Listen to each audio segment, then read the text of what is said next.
Hey everyone, thanks for tuning in and welcome back to another Carnivore Q&A. Steven here with Team Euphoric, and is protein making you fat? Well, in order to answer that question today, we're going to be discussing gluconeogenesis.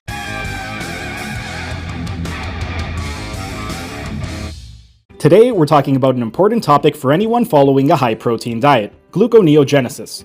One of the common myths I hear is that if you are trying to lose fat, you are following a strict carnivore diet, and you are either not losing fat or, even worse, gaining fat, then the reason you aren't losing fat is because you are eating too much protein, and that protein is converting into sugar, and you need to eat less protein and up your fat intake. This is nonsense. I'll get into the real reason you're not losing fat in a bit, but first, let me explain why the protein you are consuming isn't magically converting into sugar.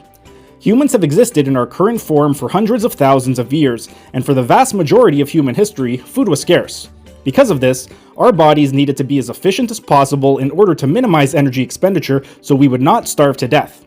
Whenever we consume something, our body has to convert that into something else, which requires energy. The closer the thing that our body is converting is to the thing that it needs to be converted into is going to require less energy, and the further away the thing that our body is converting is to the thing that it needs to be converted into is going to require more energy.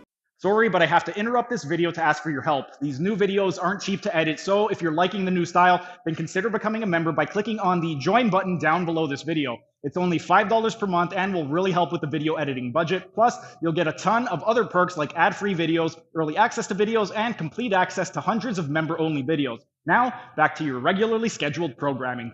Let me explain. Let's say you drink a can of Coke. For your body to convert the sugar in that Coke into glucose, it will be a relatively simple conversion, which means it won't require much energy. If you eat a stick of butter, it won't take much energy for your body to convert that into stored body fat, since all your body needs to do is use a bit of bile and lipase to break down the fat and turn the fatty acids into free fatty acids.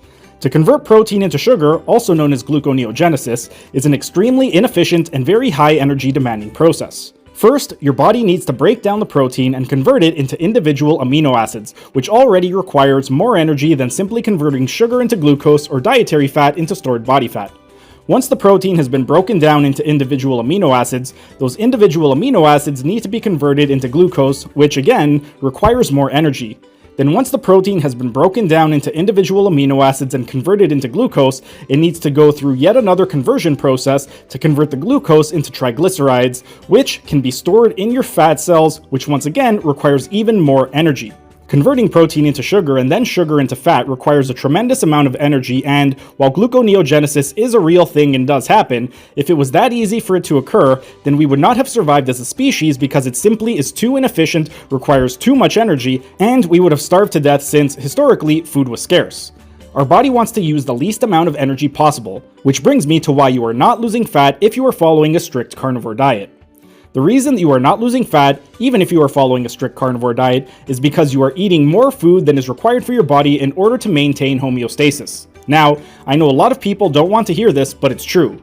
Next, the question is, how can we consume less food without crash dieting or having to count calories?